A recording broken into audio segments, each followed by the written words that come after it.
I think it's going to be relevant. I think the last thing I was going to say, just for a cold open and for like a little bit of a more lukewarm thing that's not going to get us as canceled, is I just ask, like, look at Germany, for example, right? Being another modern example of, like, my grandpa, did bad things, right? So it's like, how many generations do you gotta go? Anyway, so I think that's enough for the savvy viewer to understand what we were talking about. But we're talking about Children of Men now. We're talking about new terrible things that the Brits have done to everybody else. So, infertility, to each other, and I guess still everybody else, and fertility.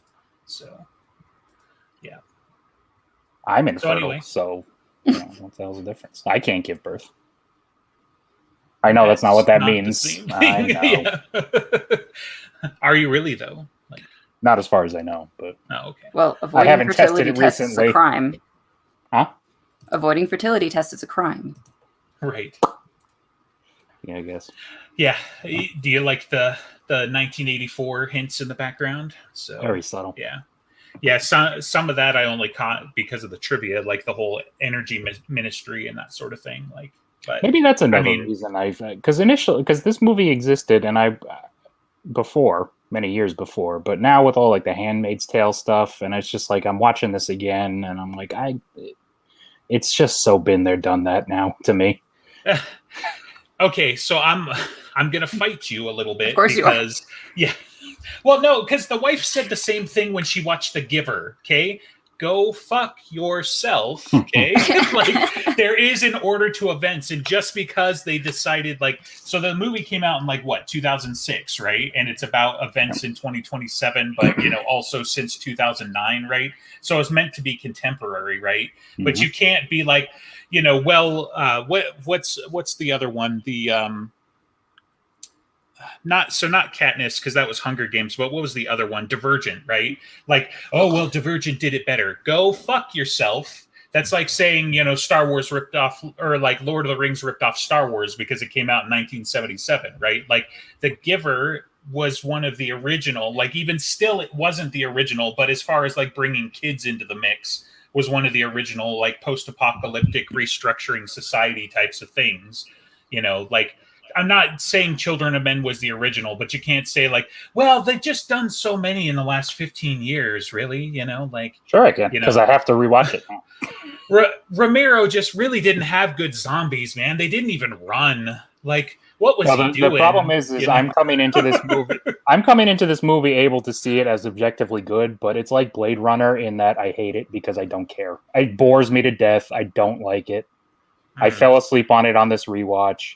And it's like, yeah, I understand it's a good movie. I can't even say I hate it. I nothing it. It's just, it never hit me. It never resonated with me in the way that.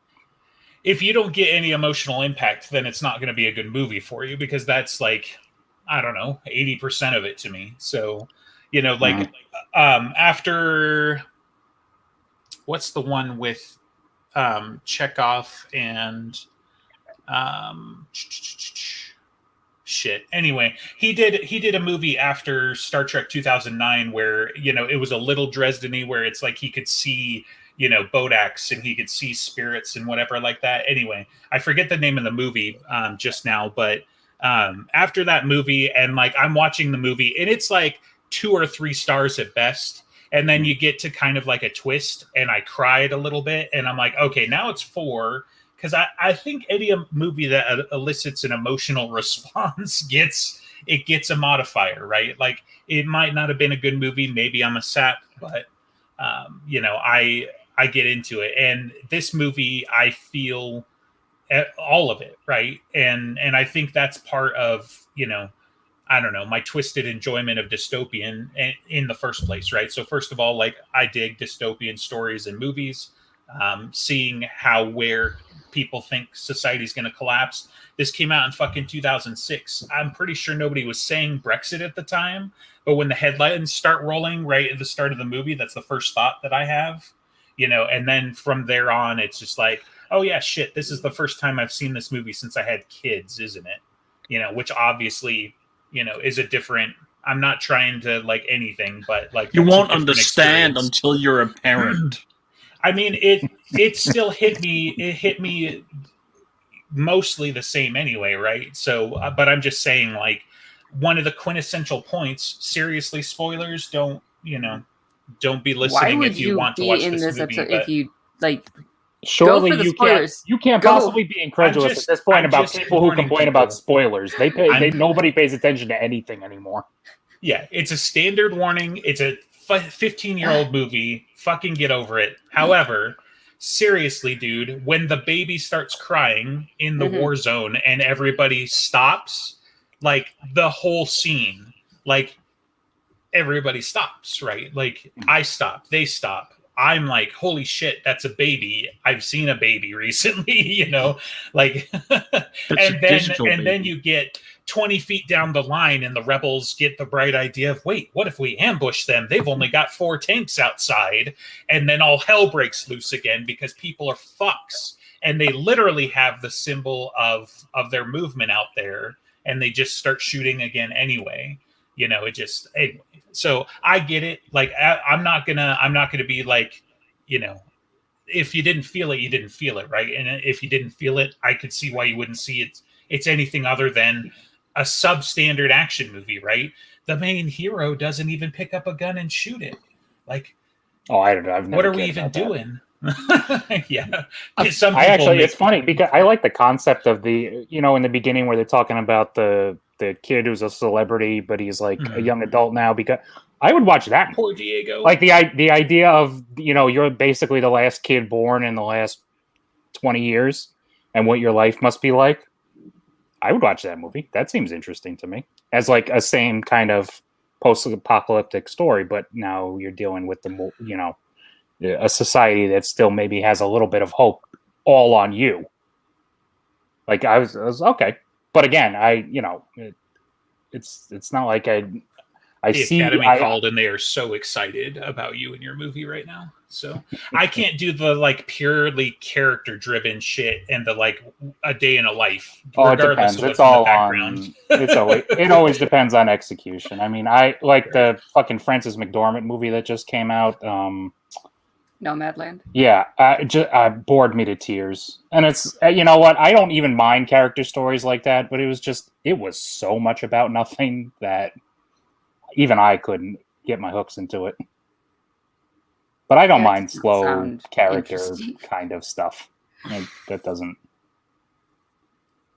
So, is there a way that this movie could have been enjoyable for you?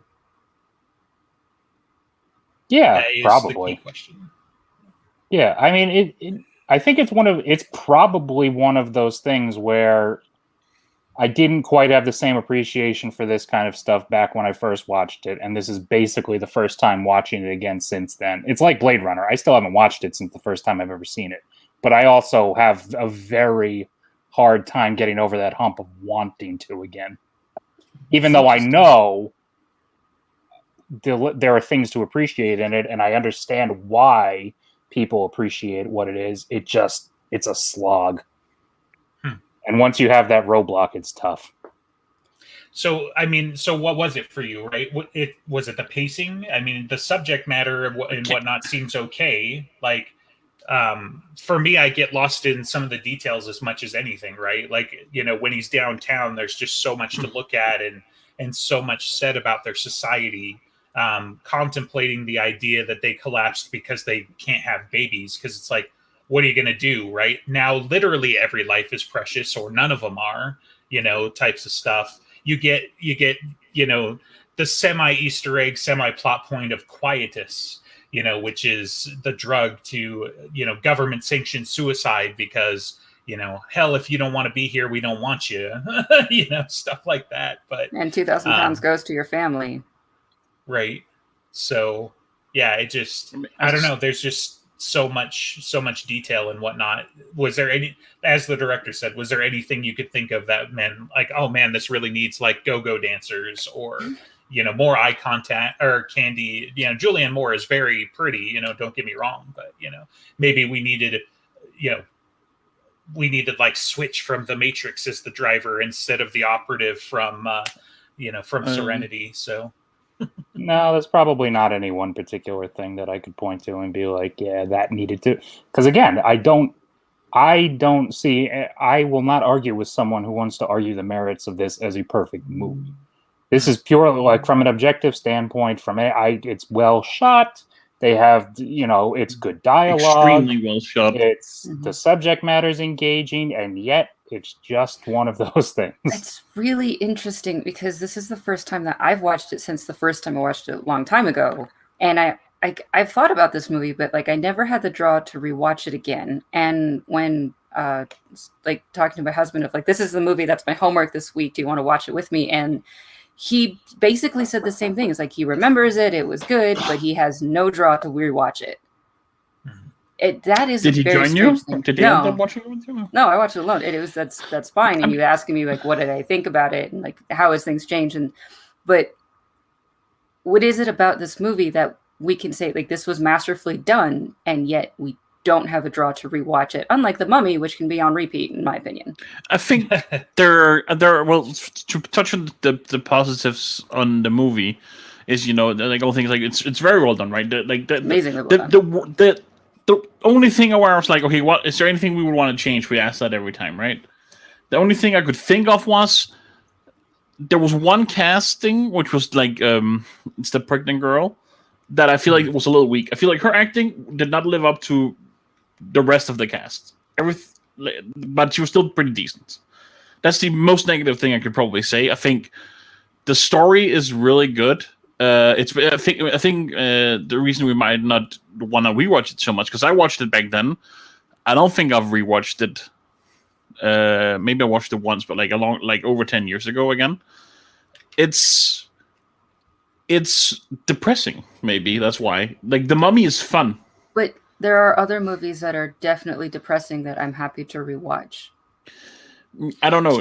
Some of those might be pockets, though, right? Like I'm thinking one of my most depressive movies is also one of my favorite movies we've talked about before, which is The Mist, right?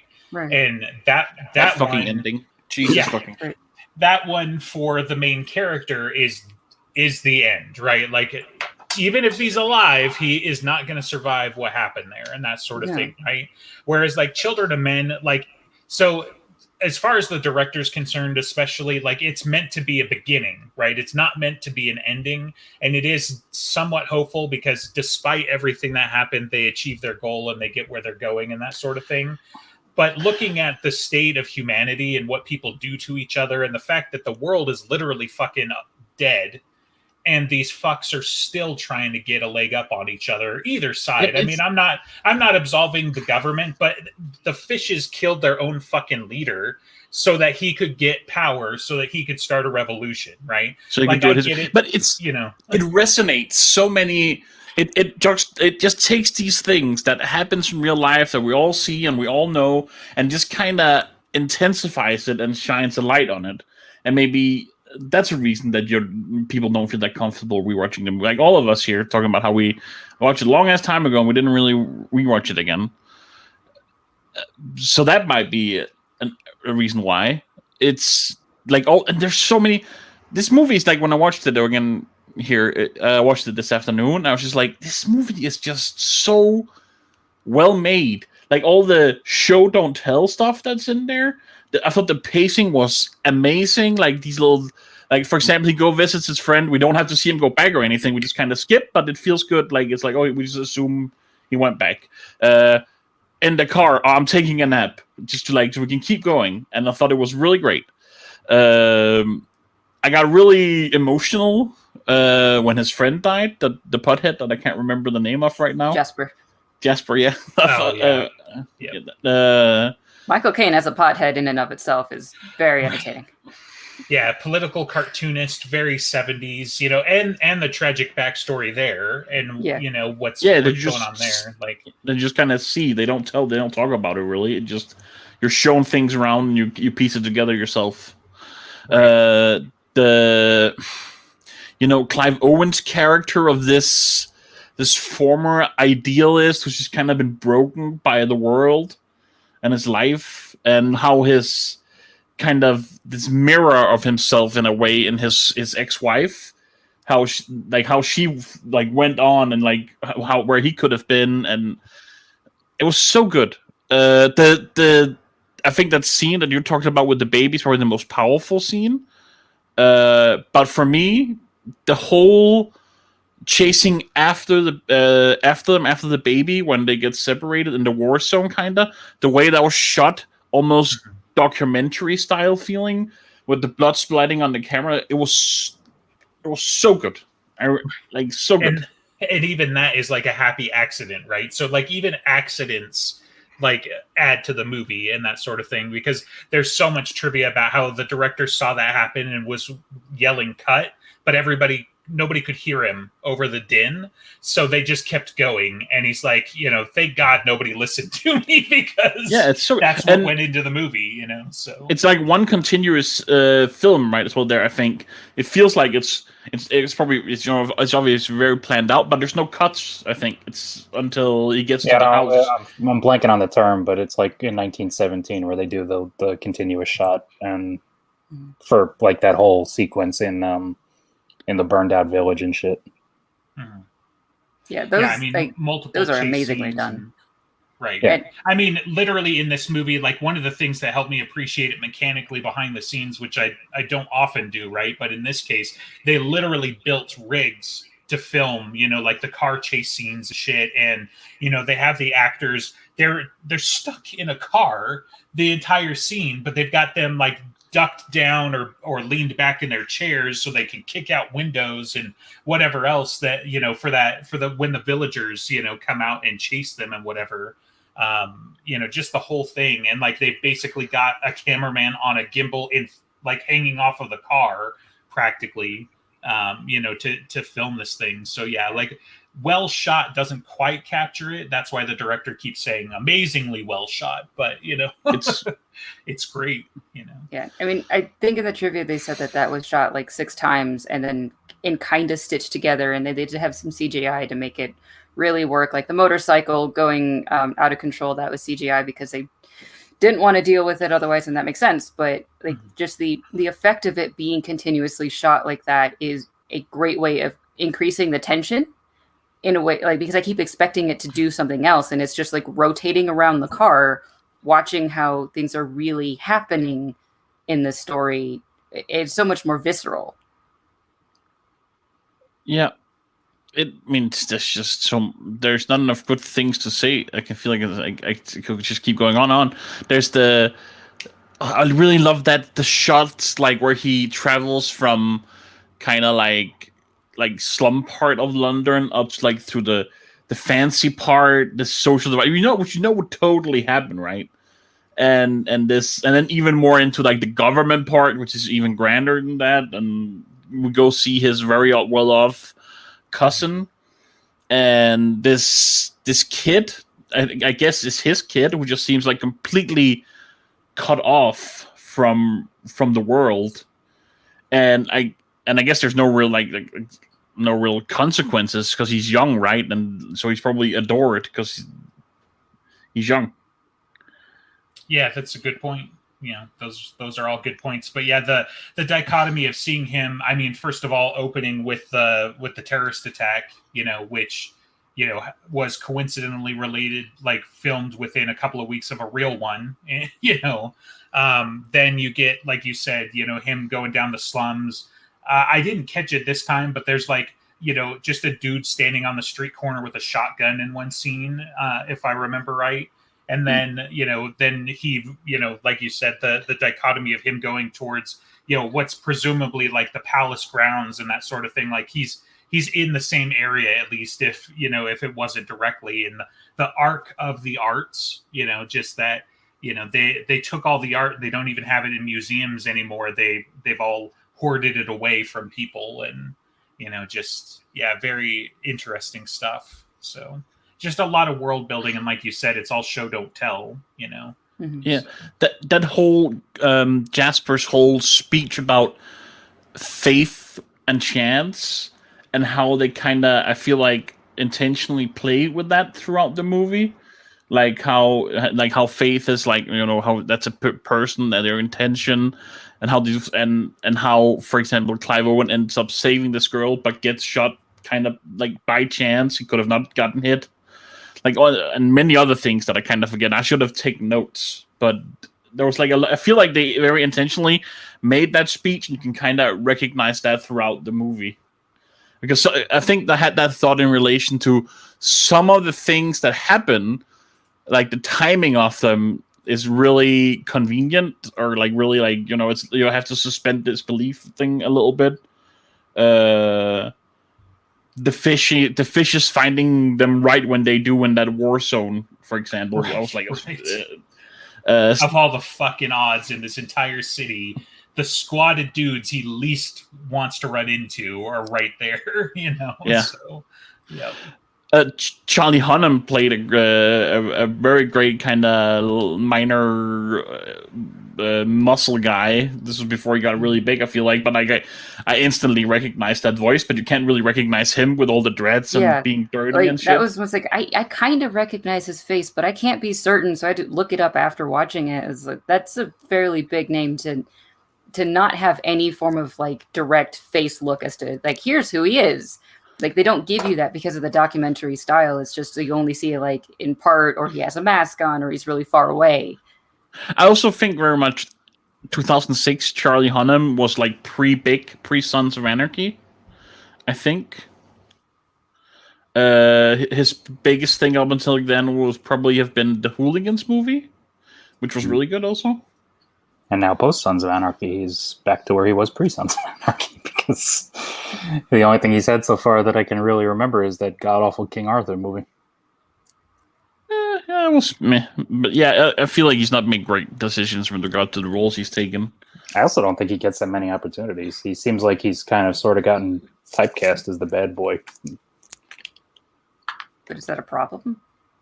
If you only get one thing and it's not really good, since the one thing you're known for being good for, yes. I don't know. Yeah, Maybe for some it is, but Actually, was he Sean in Bean's been typecast as the dead guy, so Was he in the Gentleman? Was that the other thing he was in recently, or am I mixing him up with somebody? Oh, I don't know. He was in a really great kind of gentleman. I think it was the Gentleman, that movie. Called with all the bad guys, and he was in that. I think. Well, that's what I'm saying. I think there was a movie like that called The Gentleman. It was like Hugh Grant and maybe Tom Hardy. Yeah, that's the one. Yeah. He was really good in that, and that's a really good movie. But I feel that's one of those movies that like nobody saw, even though it was good. It's extremely good. It's Guy Ritchie at his best. If you like Guy Ritchie, you will love this movie. It's so good. As Cody said, Pacific Rim. I actually do like Pacific Rim. Pacific Rim was pretty decent as a movie goes. It was like very, very well executed for what it was trying to do, which was just a big action movie. Mm-hmm. Yeah, it was great. And then they fucked it up with the second one. Imagine that. Oh well. That's what this movie needed. Mechs. And kaiju.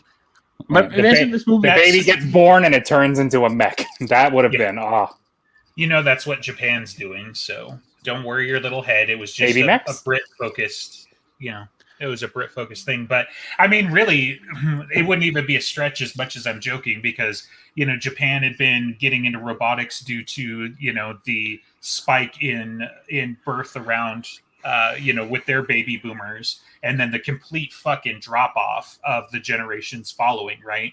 So yeah, that they would just build on that, literally. So I'm sure you'd go to Japan, it'd still be crystal fucking perfect, on the street basically, and then they literally just have an army of robots doing like every job, especially like police and whatever, because you wouldn't want somebody to accidentally get killed trying to apprehend a criminal or something, right? So yeah. I'm glad you brought that up, because that is something I like to do with some of these that are like too focused on a specific area, is like, what's this place doing? You don't have to think about it too much, because you see America goes to shit and also somehow turns imperialist again at the same time. Like New York gets nuked because they have to. But then, America's wrapped up in some war, I forget where, but they're also like, there's militias like taking over various cities and shit. In the UK, obviously, the UK is the only place that is continuing. Madrid somehow gets wiped off the map that they don't really talk about, just all sorts of little things like that, Well, V for Vendetta gets away with it a little better, I think, because that was like height of the Iraq War. So their continuation was just quagmire there, which technically did happen, more or less. Right. It's just in this verse, it went downhill really. And then there was infighting at home, which makes sense. Yeah, but there's this like these.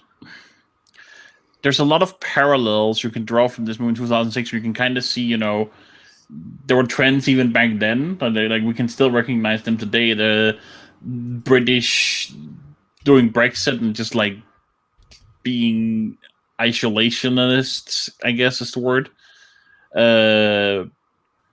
There's a talk about this flu thing, kind of like the coronavirus, but which in relation to that, a movie I saw a long ass time ago by now.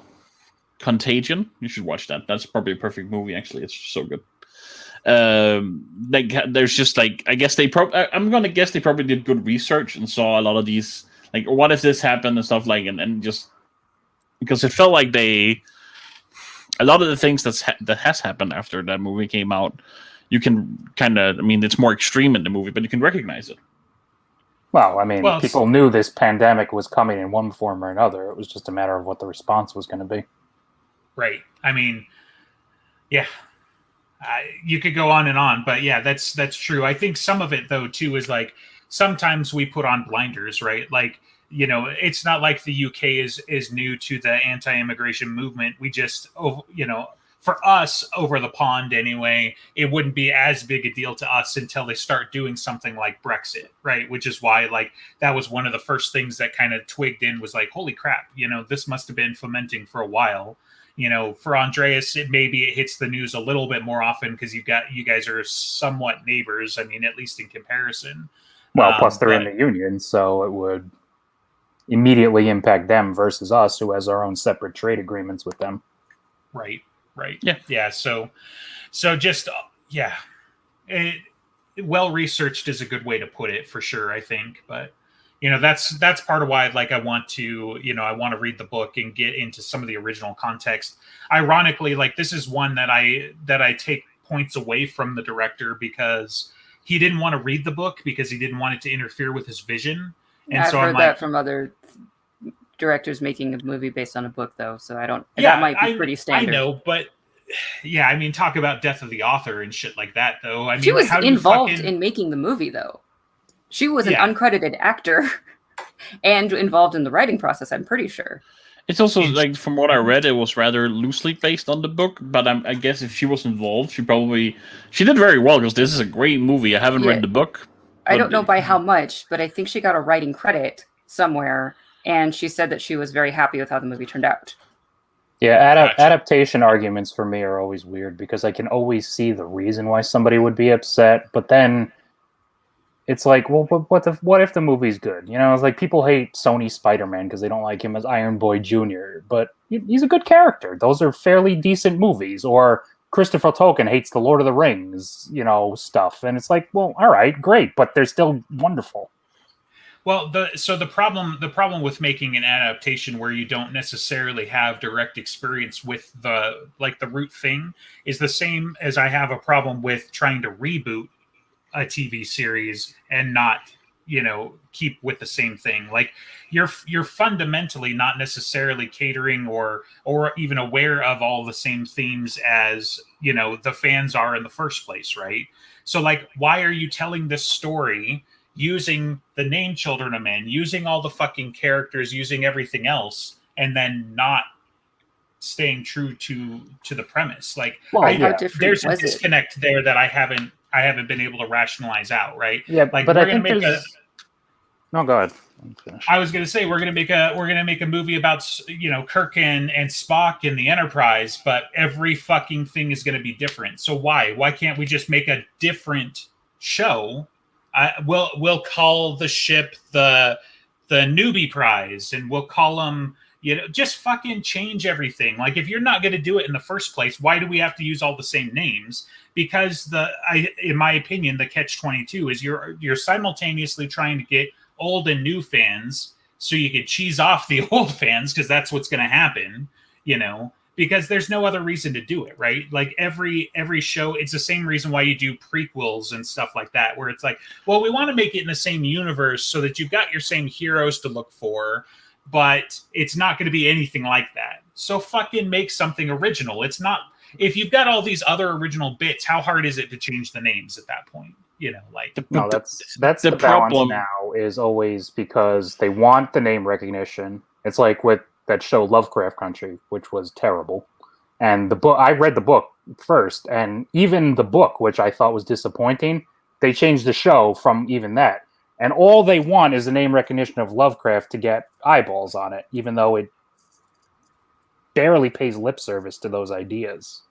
Right. And then you have other things where it's like, okay, so we're playing in this universe, but he's not quite the character I want. Again, Spider-Man's the one on my mind at the moment because I just rewatched it. But, we don't, at what point do you need to see Uncle Ben die for the 800th time? At what point can you not have this adaptation where he needs Iron Man for some help instead? Why in every single Batman movie do they need to rehash how his parents died? Every single one of them so far. For instance. Like, they can't just this story already. We're moving on. This is 20 years later, and you already got it. We don't need to rehash it. But every single one of them do. Yeah. That's why I thought they actually did pretty well with the Marvel Spider-Man. There's you've seen this before, you've read it, when you know it. Yeah. We're just not gonna do it. Spider-Man's a good character so far. The MCU stuff they're doing with Sony. Even though he needs Iron Man's help? I don't care. Okay. I wasn't sure how much of a point that was. So no, that's people who are detracting from it don't like him because they don't like this aspect of how they've gone this route where he's closer to Iron Man. Iron Man helps him with his tech early on because he's very early now in his, and all this other stuff and this characterization. And it's just like, well, why? Right. What's the big deal in principle? I'm a very big Spider-Man fan. That's like the comic I read growing up. And I think it's a very good take and a very interesting take in this already established MCU where they have to bring him in at this time. I think they did a good job of it. Made it very I don't want to realistic, I guess, but I don't know if that's the right word. But I feel like this path they've taken makes sense in the universe that they're bringing Spider-Man into. Considering all that could have gone wrong, they integrated him about as well as they could have into this pre-existing. But people don't like it because, not my comics and whatever. Right. Yeah, but it's just like the comics have tons of alternative universes, and the MCU is one of these. Well, and that's the funny thing, and that's the shit they'll praise crap writing like Loki for, and it's just like, this is great. There's always been multiverse. And it's like, wait a minute. Don't tell me on the one hand you're going to argue adaptation here. Meanwhile, absolutely nothing makes sense anymore. But it's in the comics, so it's good. No. You don't get to do both. But there's this review guy I used to watch who said it all the time when there was comic book things he was reviewing or movies. It's like, comics are weird. They have had, they went on for a really long time. A lot of weird shit happened in them, and that's just how it is. So maybe sometimes, especially when you're making huge budget movies for mainstream audiences, also you gotta dial back on the tone weird. It down. Maybe leave out the part where And then I really love how, and usually I haven't watched Loki yet because I was waiting for all the episodes to come out. I like how in some of these, for example, in the Scarlet Witch show, they don't mind getting a little weirder with it, and that's cool. Yeah, they should have leaned into that more instead of where it went, but that's a topic for another time. Scarlet Witch should have been in Children of Men, goddammit. She could have, if she wanted. It's when they do the reboot, she can play Julianne Moore. Ooh. You know what? When the baby was born, its first words should have been, "Some motherfucker's always trying to ice you." I will say, the mother, acting-wise, meh, compared to everybody else. Like I said, the other weak point of this movie is the CGI baby. But from 2006, I will say... You can't afford a real baby? I didn't even know it was CGI until I read it in the trivia. I mean, dude. it would I didn't have read to the be. I didn't read the trivia, but I could see it. Like, But- okay, I think if you squint CGI and look real hard, fine. But I is that didn't you can also notice. tell that the ping pong ball that they shoot back and forth at each other is CGI if you look really hard. Does that I matter? didn't notice. I didn't know that. I didn't notice that. I don't care if I know it's CGI or not. I care that I notice it. Yeah. I understand that argument because like the Black Widow movie where you could very clearly tell they're not in a forest. It's like you can't fucking go to a forest anymore, Disney. It's like It was sort of a pandemic at the time. I so that might have granted, had something but to do with you would think Hey, make it but you can make it social less distance in a obvious. forest. Go away. All right, Right. you can't make me think you actually went to the forest at this point in your technological So- advancement. Are you telling me that you could see the forest for the trees? No, I could see everything but the actual forest, including the fake trees. You're not going to be able to get a newborn baby in that position because they have to be like a month old or something to consider being an actor. So that would always be looking weird. Of course, it's going to have to be CGI, and I think they did a decent job making it look like a baby. That's the other problem is I don't think we focus on animatronics the way we should. That's Sure. like Should Jurassic have made a Park. Robo baby. Jurassic Park is 1995. We couldn't have done anything now for a I mean- realistic looking baby. Go to the Super Mario movie and what they did with Yoshi. I'd It was a rather puppet. It was a great movie. And I still actually. think the mix of CGI and practical is where we get really good. Though you can see stuff where like if you've Marvel with like I feel the suits Spider-Man. I don't love the look, but Hulk it's got really good. Did you know that they haven't worn like a full suit since like the first Iron Man movie? Like even in Mhm. Iron Man 2, they're basically wearing a chest mock-up. Yeah, And then and- after that, it's almost all just CGI. Like And it's and crazy. I think mostly it's been really great where I haven't noticed it, and it's done so well. Like especially the first Iron Man movie, where like I know the whole face thing coming on, that's pure CGI, and it looks absolutely real. But later on, I don't know what's going on. But for example, the Spider-Man suit and the Iron Man suit, the super high-tech nanite ones, look super CGI compared to some of the other stuff that. The time travel suit, you don't notice the CGI, and it's 100% CGI. So I don't know what's going on with those suits. Probably the shininess. Yeah, I was thinking. I think they of that. still have- A lot of that's the color grading because in Infinity War, you've got a lot going on as far as that sort of style goes, where it's like this. They want it to pop, so because it's new. I just feel like that those suits don't work, but they have clearly shown they can do it to the point where you don't notice it's CGI. Well, there's a lot of good things in Phase 1 that they don't do anymore. So I had a point I was getting to. did you? Was it regarding the baby? I will say Animatronic baby, I think would have been great. I will agree say with also say for 2006, it did look good. But now watching it now, I immediately noticed that it was CGI. Sure. Well, I mean, it's going to be hit or miss. I mean, things like Jurassic Park to this day, T2, they hold up. A lot of it's practical effects, but the CGI, even where you could tell it's CGI-ish, but it's really not that bad. I mean, I'm more offended by the Jurassic World CGI than I am by the old Jurassic Park CGI. But that was a mix of what it was, and it did it better. And now CGI is both more convenient but also more expensive, and yet it seems like it's more hit or miss now, modern times. Budgetary it's all reasons about- are a big thing. Yeah, budget has a lot to do with it, but it's all about the implementation, though, right? Like, there are a lot of movies, a lot of contemporary movies that the CGI is not implemented the same, right? Because this was an argument going back even to like Transformers 2 and 3 and that sort of thing. So it's been a little while, but people are like, well, movies that use CGI are bad, and it's like if you've said that statement, then you fundamentally don't understand where they're using CGI, right? Children of Men is a great example. CGI movies are bad. They should have used practical effects. Look at that dude fall off the motorcycle. That was fucking CGI, my dude. So like that's a thing, right? And that's 2006. That's not very far from. We've got plastic Yoda there hovering on his magic carpet. They could have done better with that. They just didn't for whatever reason, right? So that gets held up as well. The puppet was better versus CGI because they did a piss poor implementation.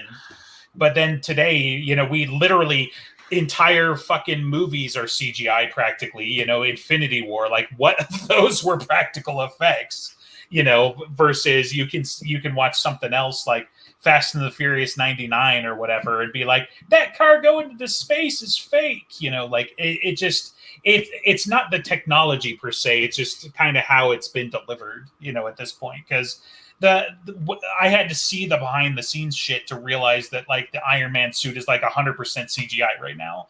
Like it makes sense, you know, when they're in Infinity War and he just does his nanite suit and then punches, you know, like his whole transformation that first time that you see it. That fine, that makes sense, but like the rest of it, you know, when he just shows up in like a full suit, it's like, yeah, okay, I get it, you know, like the pieces flying onto him, those are CGI, right? But you kind of just imagine, like, it just looks so realistic. I didn't ever think about it twice. So I mean, if you've seen where they're going with, like, for example, there's some demos of the new Unreal Engine. They're getting really close to just having human CGI faces. You can't tell that they're not human. Yeah, remember that Mass Effect Andromeda? You're welcome. So. Right, because that's a good example. If you do want a good example of something, you could basically just make a movie out of Death Stranding and like just do it that way. Like that was perfectly acceptable in my opinion. You have the actors, you take the 3D scan, make them do all the things, and then add in the crazy monsters on top of it. That worked great. Right. And I think the limitation there is, you know, the media and also your home computer or console, right? Like, I don't think the limitation is the technology that we have, like, you know, in the industry per se, because a lot of those guys have, you know, dozens of gigs of video RAM and that sort of thing so that they could do the rendering, or they've got a supercomputer farm, right? If they were to export it as a movie, then yeah, sure, great, we got a CGI movie now. But if you want to do a video game with my, you know, 6 gigs of video RAM, and that's even, you know, it's small by today's standards, but pretty good compared to a few years ago, you know, I think that's kind of where you're going to run into it. So, but hey, now I'm going to have to go watch Blade Runner again so I can tell who's a real human on screen or not. I'll link you something to look at after you're talking about the new Blade Runner then. I never actually watched 2049 because there was no reason for me to, because I didn't like the first one. It was good. Okay. See, because I had originally assumed you were talking about the first one, but then you were like, you know, tell who's real or not. I mean, they didn't use that much CGI, if any, in the first one, did they? No, I'm just talking about, you know, Deckard's job is he has to figure out if they're a robot or not. Yeah. Thank you. Sorry, I'm slow. So watch them both. Okay, I'm used to it. Right. I mean, come on, Tears in the Rain, man. That's the whole thing. 2049 was really good. I need to rewatch that one anyway. It was okay. So I think as much as anything, it goes back to the fact that I don't particularly like cyberpunk like as a genre. But yeah, it's dystopian and everything. What more can you want? Justin. It's dystopia had a baby with a computer and noir. It's everything I should enjoy, and yet I think as much as anything, like the stylistic stuff really just kind of throws me off, like the neon and shit like that, and you know the hypersexuality and a bunch of other nonsense where it's just like, you know, we've got to be so sexual now that she's just walking around with her tits out. When you have that woman and you have the opportunity to make her naked, you do it. I appreciate that the woman in the podcast has said what all the men are thinking, but you know, because obviously she's hot. You just like and I'm not like saying like, you know, I'm not afraid of the female form or the fact that she can't get her shirt off or whatever. I'm just saying like you get to the point where it's like, you know, cyberpunk like clothing is like I think it's in the Matrix, or no, it's Fifth Element. She's walking around in a see-through skirt. Like, what's the fucking point? Like, Fifth Element is fucking weird, but with things like that. But the 2049 is like, so she is a program. She can be whatever the hell we want it to be, and obviously she's going to be a sex toy for a lot of them. Right. Well, yeah, and that, I mean, that's part of the character and that sort of thing. But yeah, like I don't know. And no, it's not going to be see-through clothing. It's going to be everybody's going to be sitting in their chair hooked up to a VR headset looking at these things. That's what's going to be 20 years from now. maybe 20 years from now, but 40 years from now, it's going to be, why wouldn't I clone a flesh and blood robot? Why wouldn't I have a Lucy Lubot? 40 years from now, we're not going to be here. Yeah. Because 20 years from now, we're all going to be sitting in a chair with a VR headset on, is my point. Right. Good point. So Children of Men got it wrong. Cyberpunk is our future. Is that what we're saying? So no. So Children of Men is closer, I think. But if we manage to get past certain things, yes. One of these dystopias is coming. And it's coming faster than people want to admit. It may not be in our lifetimes, but it's coming. Well, I mean, you just look at the heat dome stuff and things like that, that we've been dealing with. And oh, sure, I could see a Mad Max future where everything's a fucking desert. Right. I don't know if it's going to get quite that extreme, but I think, maybe Australia, is going to be entirely a fucking desert. It pretty much already is, apart from 4 places. Right, exactly. So it's not a hard stretch, but and that the thing that I get about it that's always funny to me is like, so like your apocalypse stories are never genre aware. They're never familiar, right? Like nobody in a zombie movie is ever like, shoot him in the head because I watched Romero's zombie movies, or whatever, right? So you never quite have anything like that. And then they always assume that it's going to be one thing. And science fiction does a similar thing where it's like, usually you have one technology that blows it up, and it's almost always going to be FTL, right? And that's where The Expanse is a little bit different because their one thing is the juice. But you always have this one technology or whatever, and it's like, nah, man, that's not how society works, right? All of this shit is happening concurrently. We can have a pandemic and a fertility issue at the same time while the climate is also blowing up. Like they don't necessarily talk about that in the movie, or anything like that. But it's like all of those things could be happening simultaneously. I actually think V for Vendetta did that pretty good because they had it's the government. It's the immigration and social issues. It's the that virus that they set loose. It's the other countries falling apart around. It's like, oh, okay, there's a cavalcade of shit going on. It's not just there might be one event that breaks a certain threshold, but it's all this stuff leading up to it. It's not just CERN turned on a fucking collider and we all died. Right. Which wait, is that a thing we should be worried about? No, it depends on who you ask. They've already turned it on multiple times, and you're still here, as far as you know. So yeah. Oh right, yeah. So I thought we were good. Early 2000s. We're never good. We're just in a state of still around. CERN isn't the problem. Since we could technically at any moment be fried by some sort of like solar flare.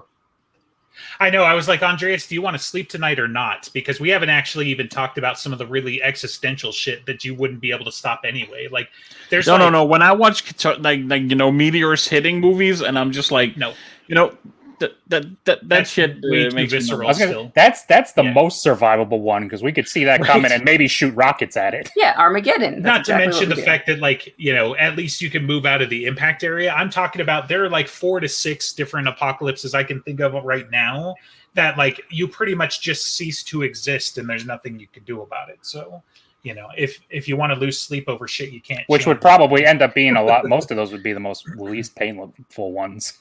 Like it's just. Stuff stops. Well, in that moment, maybe not, but depending on how things go, and if you're like eternally in a state of feeling that torment, that would obviously be unpleasant. That was very Catholic, thank you. So, well, I mean, the problem with the Catholics is they invented that because they want that for certain people. Right? Yeah. Well, I can't think of the joke, but it's like, oh no, that's Catholic hell. Like they want it to be like that. So that's where they quote unquote improved upon the Old Testament. The Jews didn't have hell. Then they came up with Jesus. It's like salvation, but also right. Yeah, that's fun. Andreas, did you read about that? I think it was 2 or 3 years ago now. They discovered an impossible black hole that was like 8 billion times the size of even a supermassive black hole that they didn't think was even scientifically possible. Not that I can remember. Yeah. It's good when the scientists open up a beer and be like, fuck. I didn't even know they could get that big. Mm-hmm. And no, Armageddon's not a perfect movie. We're not adding it to this list. Yep. I was gonna save it towards the end, Cody. I've been reading your stuff. I just haven't always been able to interject in the conversation, but I love you. I just want to say, like, the whole thing. Odd Thomas, by the way, was the movie that I was referencing earlier with Chekhov. God rest his soul. Odd Thomas, my dad loves that book series. That's one of his favorites. The movie was okay until towards the end. That was where I gave like my 4-star standard, because I was like, yeah, this movie is just not great. And then I was like, oh shit, it's got a multiplier, it's got a modifier at the end. But I think we've seen the movie with my dad actually, and I think he said, obviously since he's read the books, like the books are a lot better, but he thought it was a good movie. Right. So if you enjoyed that, if that's like a 4-star movie for you, maybe it's worth checking out the books. Yeah, it's been on my list, but you know how I am about reading, so. Oh yeah, House Monster Hunter. You can't. I know. The wife can't keep up, with having to read me bedtime stories every night. So she's got to read books for the kids, and she's got to read my stories, and just. I think, in terms of Cody saying is Armageddon on the table, I think it just kind of falls flat, where it's like, oh no, we can't teach astronauts to drill. Right. No, Armageddon's over the top in the not fun way for me. Like it's one of those things where like I enjoy Fast and the Furious for the shit that it is, but Armageddon annoys me. But Armageddon is right out. Yeah. So how are you on the new Fast and the Furious? I don't know. I didn't see it. Like, I know, but the trailer, right? Like I didn't see that either. Oh man. Do you want me to spoil you? Because I don't care. I think I'm gonna. Let's just put it this way. I think I saw like a rocket car, but that was about it. Exactly. And I was like, but you know what? That's been with cars. That's been the joke since like 6 now. It's like, well, obviously this is where this is going. Right. And now they're gonna give do the fans Fast and what they Furious want. 10 is gonna be a 2-part finale to the series. Get hyped. I am hyped. I've watched every Some Fast and Furious movie. are always trying to ice skate uphill. I will watch This all of them. This is the greatest cinematic universe of our time. Oh, Okay, so Fast and Furious. Cody says it's not perfect, but he loves it. But Cody, for it to make it onto the show, one of us here has to think it's perfect and put it Yeah. up. So when you're the so we talk to you on Discord a lot, but like when you're the guy putting it forth, and then afterwards just says it's not perfect, then it can't really get in on the perfect By movie definition. series by definition. I mean, it's not perfect, but right. it's not perfect, put it in your perfect movie list. And I love a lot about Armageddon, but yeah, it's not great. And some of the first shit that I would change is like a lot of the casting. so that's definitely part of our. You ever thing. notice it's always the Ben Affleck movies that need recasting? Oh no! Have you seen The Accountant? I wouldn't recast him in that. He was great. Okay, yes. It's not that I'm actually think that Ben Affleck's a bad actor. It's just always his movies that need the recasting. Yeah, Daredevil Nicolas needs Cage a is bad. recasting. The Batman needs the recasting. This needs a recasting. He was also a Healy good should Batman. never have been made. I am sad he didn't continue there. He was a great Batman. I enjoyed him. He was a Those roles perfectly that's like- acceptable Batman for what they were going for. It's just that Zack Snyder's a hack, and another discussion for another time. Oh come on! We somehow managed to reference Batman and Star Wars and Star Trek without going on like 20-minute sidetracks. So we're doing pretty good. We did other sidetracks. We just didn't go down those Yeah. specific sidetracks. We did kind of stop Right. talking about Children of Men like 20 minutes ago. Yeah, for sure. I mean, what are you going to talk about? So you're going to talk about it's amazing. We all agreed. Even Andreas EG, wants to who doesn't recast like the it. one gal. Okay. Yeah. And as far as I'm concerned, any gal can play naive and pregnant. Like I don't mean that offensively, right? Like I'm just like, what's the skill set there as an actress? Like Yeah, is there some range of depth that is necessary or whatever? Yeah, presumably I it would liked just be her- one that can't act like Gal Gadot. Like she couldn't do that, but she can't act. So but I don't for a know. lot There's, of have that much material compared to like Clive Owen's character of like she's not quite as conflicted. She's just scared and pregnant. Yeah, but she was also like decisive at times, right? Where there were plenty of times where she was wrong or she would change her mind, like about the naming of the kid, right? She changed her her mind 3 times, but she was sure every fucking time she did it, right? She didn't waffle. She wasn't necessarily like a damsel in distress or whatever. She just was pregnant, 8 months pregnant, mostly 9 months pregnant by the end. So she was 100% pregnant by the end of the movie. But, no, she wasn't pregnant anymore by the end of the movie. That's true. But yeah, so like I didn't have a problem with her. I think she fit what they were going for, right? And they wanted, they had her be a minority because of what it was going to do to like the Brits and everybody else. And so you had that conflict of like, we can't give her to the government. What are they going to do? The same thing that they're going to do. Yeah, the same thing they do every night, Pinky. Yeah, they're gonna have the baby paraded out with a posh white British mom and be like, "Look, I had a baby. It's amazing," So, but right there you go. Was that enough Children of Men for you for the last 10 minutes? It's been more than enough. Perfect movie, and yet for some reason we don't have a draw to rewatch it like others, and I'm still curious about that. But like it's, I don't know. I guarantee. But it was amazing. None of us are gonna watch this again without actively trying in the next 5 years. It's not going to happen. I don't know. It's just one of those movies. Rewatching it this time, I really got an appreciation for how good it was. It was something I think it's something I'm going to watch again, like because I want to. 5 years from now. Okay, report back. Right. Yeah. Sure. Reddit bot, remind me in 5 years. Yeah, the thing is, I don't rewatch that many or re-listen or reread that many media things anymore because I got this ever-growing list of things I want to like experience and enjoy. So it's I just feel like I gotta cut something out, like, and doing the same media again. Your statement sounds like cognitive dissonance because, that's probably not why you haven't revisited Children of Men, is why I'm saying. In my opinion, Children of Men is like, it's great in a few other things, but I think it grates on your subconscious to the point where it's like, do I really want to go watch a tragic story where a bunch of people that I like get shot in the face? Nah. So I haven't rewatched The Mist in probably it's probably been 4 years because I think Gannon was born by then, so like I think my oldest was born by then, but yeah, but you're like ardently against being depressed at the end of that movie, so I am. I thought you didn't like that one because of the way it ended. The Mist is like my favorite, like of all of the movies, it's really hard to be like. Again, probably because the feels as much as anything, right?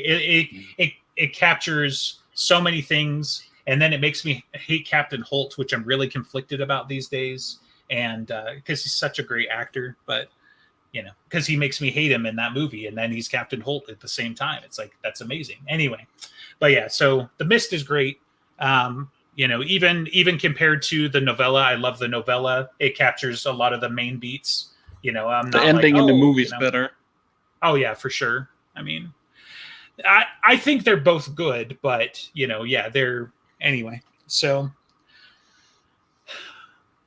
what for next time? Good question. I don't know. You got the list. Do we want something happy or more depressing or more depressing? Yeah. I mean, my vote has been pivoting, right? We went from sci-fi to, dystopian sci-fi, but like one of the other things that we talked about last time was Emperor's New Groove, and that would be certainly a complete pivot. Yeah, I think it's time. Let's have Andreas have his time in the sun. So that one I've rewatched in the last, I'm sorry, my time in the sun month. Yeah. You've been having us like you've been trying to chase us down for Emperor's New Groove since we started this project. Not really. So, I've been Excuse me. How many times have you talked whining? No. We go back and rewatch. Like I just say, when we're gonna watch that, I'm more interested in like talking about the comparison with that documentary that was leaked about the making of the movie. I'm not a big Emperor's Groove fan. I'm really not. But you brought it up every time we've done the show. So let's break this down, Andreas. What have you recommended to me to watch more than this documentary about the Emperor's New Groove? What have you recommended to me? Monster Hunter International. Exactly. So that's pretty fucking high up on the list. But I think that I'm not okay. I think that the documentary and what happens in that seems super interesting to talk about. The Emperor's Groove itself, I'm not even the person who put it on the list. I think there was like 4 of us that tried to put it on the list, so it's like I didn't. You can see all my suggestions. None of them were Emperor's New Groove. Because you have no It's taste. on the Discord.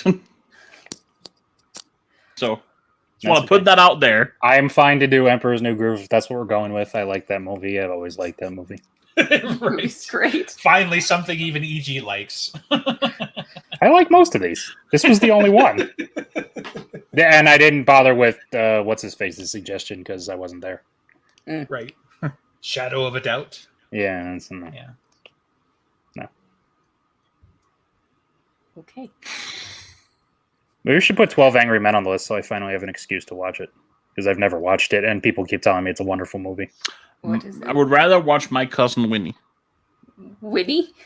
Then that's what? what it's called. Then 12 Angry Men as if we have no Yeah. time Well, to you do all see- of these things. You see, he's Russian, so he's looking for the nuclear vessels. My cousin Winnie. Winnie. Moose and Squirrel. Moose and Squirrel. It's a better law movie than 12 Angry Men.